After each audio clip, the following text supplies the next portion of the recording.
Ani maqaan koo Emmi kanin jedhamu kanan dhaladhee guddadhee godina Wallagga Bahaatti. Barnoota koos hanga kutaa 8tti ganda baadiyyaa keessatti ergan baradhee booda addaan kutuudhaan gara biyya Arabaan deeme. Otuun gara biyya Arabaan deemiin dura jaalallee fi hiriyaa baay'ee wal jaallannu hireen jireenyaa walitti nu fidde hojii konkolaachisummaa kan hojjetu waliin hariiroo uumnee turre. Ani hiriyaa koo baay'ee kanin jaalladhuu fi haaluma kamiiniyyuu isarraatii adda ba'uu akkan barbaanne yeroo hedduu irra deddeebiseen itti hima. Haa ta'uutii inni sana biratti baay'ee sin jaalladhaa siifan du'anaan jedhus deemee garuu hiriyootuma koo biratti akka inni gara fuulduraatti nan barbaannee fi na waliin maatii dhaabbachuun feene isaanitti dubbata ture. Hiriyoonni koos dubbii kana yogguu dhagahanii dhufaniis dhugaa jiru yogguu anatti himanii ani kan isaan natti naafani seen homaa jecha isaan natti dubbatan hin dhaga'uuniin hin ture. Haaluma kanaanis biyya hambaa Beeruut kan jedhamtu yeroon deemu waggaa lamaadhaaf bilbila waan hin qabanneef hiriyoota koos ta'ee jaalallee koo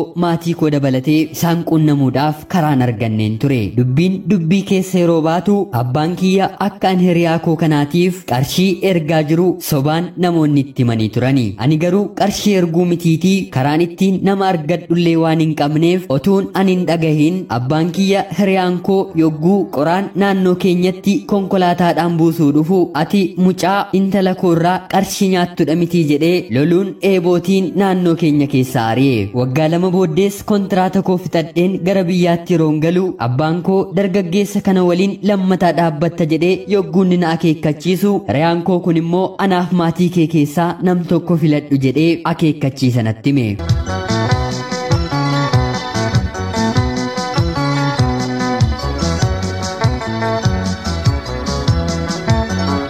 Anis maalii jarri lamaan kun maaltu gidduu isaaniitti uumame jedheen yogguun isaan gaafadhu namoonni naannoo kiyya jiran ji'oota muraasa dura abbaan kiyyaa fi hiriyaan kiyya akka walitti bu'an natti himani. Ani hiriyaa kootiin baay'ee waan hin jaalladhuuf biyyatti galeen bilbilaan yeroon isa waliin haasoo akka ani isa yaade boo'een itti madhu inni garuu waggaa lama guutuu maalin si yaada jedhee si qofaamoo dubartiin lafa kanarra jirtu jechuun natti qoosa ture. Sababa inni dubbii kana natti dubbatettis biyya dhufeen boqonnaa toon argatiin dhukkubaaf hin saaxilame. Waggaa lamaaf namni ani yaadeen gara fuulduraatti jireenya koo finnaaf ta'a jedhee yaade jecha akkasii natti dubbate. Hiriyoonni koos kanaan durayyuu otoo nuti sitti himnuu hin soobdanuun jette malee anumaan iyyuu gaaffii akkasii na gaafateera jechuun sagalee isaa fi suuraa yogguu ani biyya alaa deemu jaalala waliin dabarsan naaf qoodu jalqabani. Anis hojii isaatti guutummaa guutuutti amaneen dhukkubsadhee maatiin koo hedduu erga natti rakkatanii booda dhukkuba koorraas fayyeen isa dagachuuf biyya kanaa ba'uun qaba jedheen murteesseen kaayyoo fi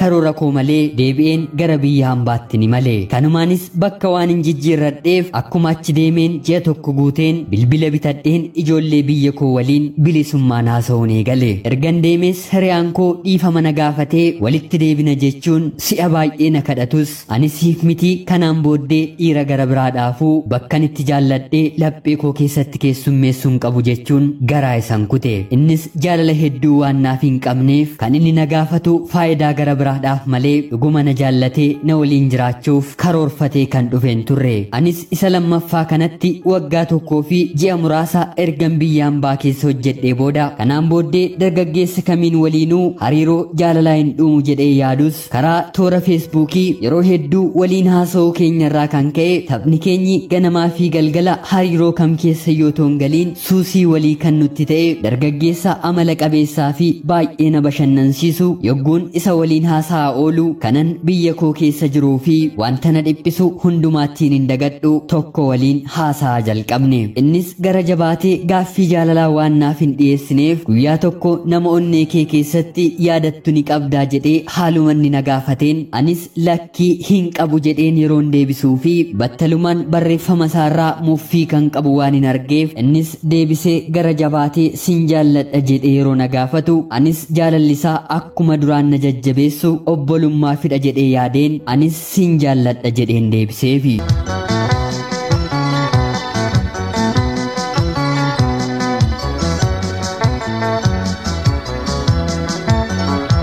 haa ta'uti dubbiin keenyi sanaan booddee gara jaalalaatti waan jijjiirameef anis otoo beekee yaadiin afaan koo keessaa baasee waan hin dubbadheef hariiroo jireenya jaalalaatiin si'a lammaffaa isa waliin hin eegale. Innis akkan isa dhuguma jaalladhu yeroo hedduu qormaata adda addaa karaa hiriyoota isaa gaaffii jaalalaa na gaafatanii akkan madaalli isaa keessatti kufuuf tooftaa adda addaa fayyadamus ani garuu gonkumaa qormaata isaaf kufuu hin dandeenye. Durseenis seenaa jaalalaa kanan duran dabarsee fi kanaan booddee dhiirotatti siquun hedduu akkana sodaachisu isatti himadhus innis seenaa kan koo waliin wal fakkaatuu fi jaallate akka dhabe na waliin waan haasa'eef jabaadhu naan jedhee onnee koo keessatti jaalala hin dhaabne qabsiise. Anis takka nama amanee jennaan salphaatti jaalladheen irratti kufuu waan hin danda'uuf yaannii fi qalbiin koo hundinuu isa qofaanatti taate. Akka carraa biyyaatii neetworkiin illee yoo bade yaaddoodhaan qalbiin koo waan rakkatuuf isatti mufadha ture. Innis haalli koo kun hedduu waan isa ajaa'ibsiiseef ofiis jaalala qulqulluu anaaf qoodaa waan hin turreef taphnisaa anaan jaalala akkana qabsiise innis waan hubateef bilbilaan narraa fagaachuu fi feesbuukii isaas yeroo chaatii irra jiru anaan dhoksee fayyadamuu jalqabe. Anis kanarratti isatti baay'ee mufachaa waan hin dhufeef akka ati na jaallattu sirriitti afaan keetii irra deddeebiseen dhaga'uu nan fedha yeroon jedhu kanaan dura irratti walii gallee waadaa kan waliif gallee amma garuu jaalala koo salphisee akkan si jaalladhuu fi sin jaallanne itti yaadeen sitti manaan jedhe. Haaluma kanaanis guyyaa tokko na dubbisee ani hedduun si jaalladhan ture maatiin koo garuu nama biraa akkan fuudhuuf naaf qopheessaa waan jiraniif ani immoo ajaja maatii koo sirriitti waan hin eeguuf kanaan booddee sin barbaadu narraatii adda bahinaan jedhe.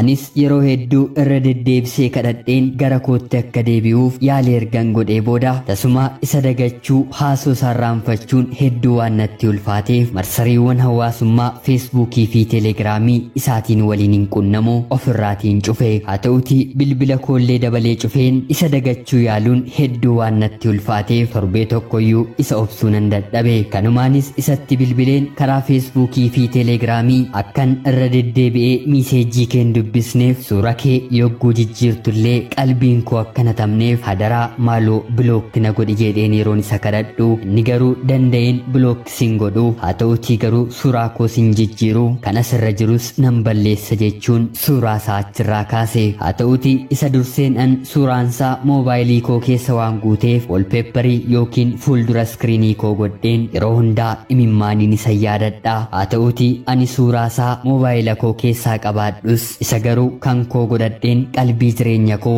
isa waliin oofuu hin dandeenye. Yeroo hedduus irra deddeebiseen nagaa yeroon isan gaafadhu homaa deebii naan deebisu. Ani immoo miiseejjota yookiin ergaawwan kanaan dura waliin barreessine irra deddeebisee waan hin dubbisuuf qalbiin koo gonkumaa isa dagachuu dadhabde. Tarii miiseejjiiwwan kanas yoon balleesseedhaatiif isa dagadheen jireenya koo jiraachuu nan danda'a jedheen yaadadhee balleessus homaa dhukkubbii natti ta'e malee ergaawwan kanaan dura anaaf inni waliin haasone balleessuun bu'aa tokkoyyuu naaf hin buusne. Tarii ijaan yoon isa argee biyya deemeen qabbanaa'uu nan danda'a jedhee yaadus inni anaan kan hin barbaanne ani barbaaduun koo qofti maal naaf buusa jedheen asuma jiraachuu filadhe. Ilkeen jaalala isaa onnee koo keessatti cabdee inni gammachuu fi jaalalaan yeroo jireenya isaa gaggeeffatu ani garuu gaddaan isa hawwaa jiraachaan jira. Obsuu dadhabee homaas fala dhabee bilook gochuunis natti ulfaate kunoo onnee beeloftee nyaata dhabde ta'een jira. Riyaa kee kan akka malee si jaallattu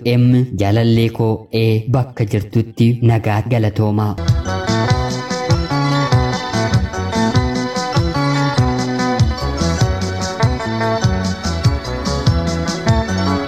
Ashama akkam jirtu kabajamtootaaf hordoftoota qophii Oromiyaa 24 nagayaaf jaalallii tokkummaan bakka jirtan hundumaatti hunduma keessaniif yaa ta'echa guyyaa irraa xalayaa obboleettiin keenyi nuuf ergitee isiniif dubbiseen hin ka'a akka isin irraa barattanii fi hubannoo cimaa irraa argattan homaa shakkii tokkollee hin qabu. Obboleettii keenya xalayaa kana nuuf erguu keetiif guddaa galatoomsiin jecha kabajamtootaaf hordoftoonni qophii Oromiyaa 24 obboleettiin keenyi baay'ee dhiphattee jireenya jaalallii ishee kun baay'ee waan jeeqameef wanta gootuu fi fala falattuu dhabdee wanta jirtuuf isin illee jireenya jaalalaa keessan irratti hundaa'atii obboleessa keenyaatiif yaada akka kennitan kabajaan isin gaafadha. Uumamni addunyaa kanaa garaagara nu gootee nu uumte tokko dafee yeroo jaallatu tokko immoo jaallachuuf baay'ee rakkata. Hawaasa waliin jiraannu keessatti namoonni hedduun jireenya jaalalaa keessatti mudannoon hedduun waan isaan qunnameef tarii yoon jaalladhe akka kanaa ta'uu hin danda'a jedhanii waan sodaataniif laphee isaanii guutummaa guutuutti laatanii nama jaallataniif yookiin gara fuulduraatti waliin jiraataniif otuu bultee keessan galiin dura of kennuun barbaadanii. Haaluma kanaan immoo namoonni tokko